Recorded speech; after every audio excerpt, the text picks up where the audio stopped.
درود بر شما. به کانال شهر باران خوش اومدید. با یه ویدیو آموزشی دیگه با شما هستم. اگه تا کنون عضو این کانال نشدید کانال را سابسکرایب کنید و دکمه زنگوله را بزنید تا ویدیوی بعدی من به اطلاع شما برسه.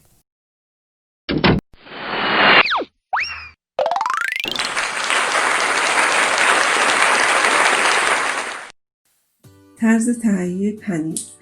مواد لازم: شیر پرچرب، ترجیحاً البته میتونید شما از شیر کم چرب هم استفاده کنید، ولی پنیری که بهتون میده خیلی کم هستش، پس بهتره که از شیر پرچرب استفاده کنید.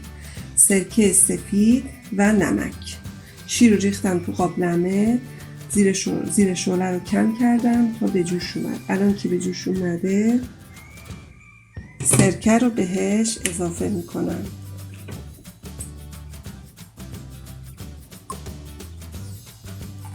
این 4 کیلو شیر هستش. من برای این 4 کیلو شیر 8 قاشق سرکه ریختم، یعنی به ازای هر کیلو شیر 2 قاشق سرکه. سرکه رو که میریزی این شیر میبره و شروع به درست شدن گوله هایی میکنه توی شیر. نگاه کنید الان کاملا مشخصه.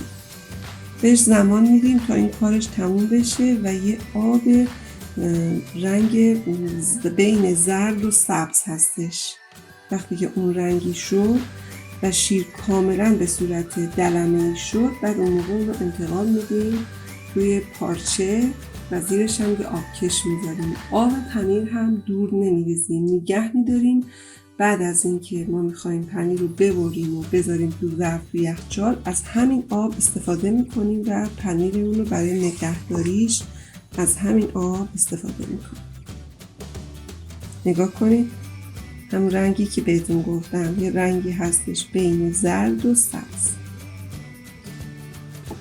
الان دیگه این آماده هستش برای انتقالش به روی پارچه.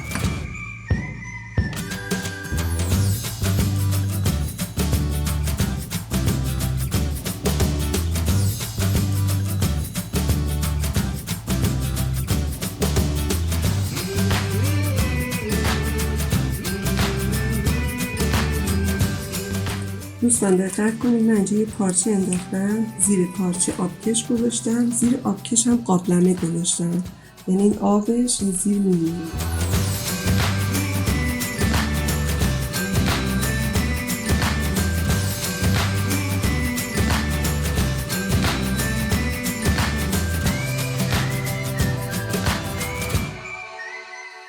به این صورت اینجور برای فشارش میدم، اینجوری میبندمش.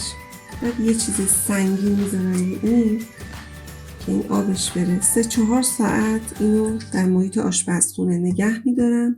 بعد از 3-4 ساعت میام سراغش. 3 ساعت گذشت. بعد از 3 ساعت میایم سراغ پنیر. اینو باز میکنیم.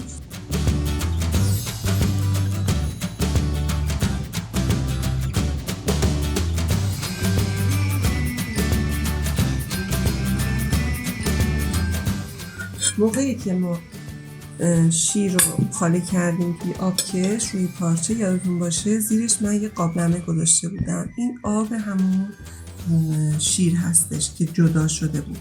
این هم پنیرشه. گفتم اینو ما لازم داریم برای اینکه پنیر رو برای نگهداریش بذاریم توش. پنیر رو خورد میکنم.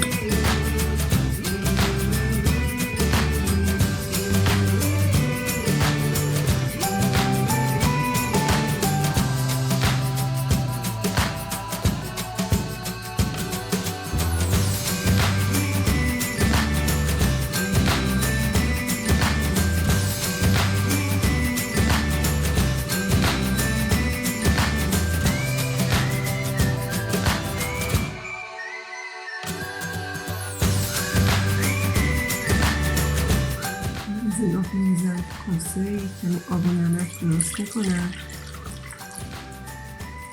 بهتر فکر میکنم کفایت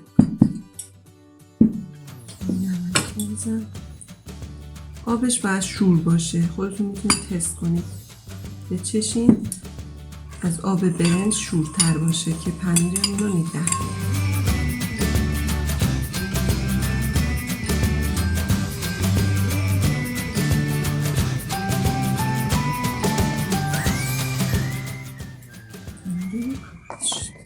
میذاریم تو یخچال و مدت‌ها میتونیم ازش استفاده کنیم. از اینکه تا پایان ویدیو را دیدید از شما سپاسگزارم.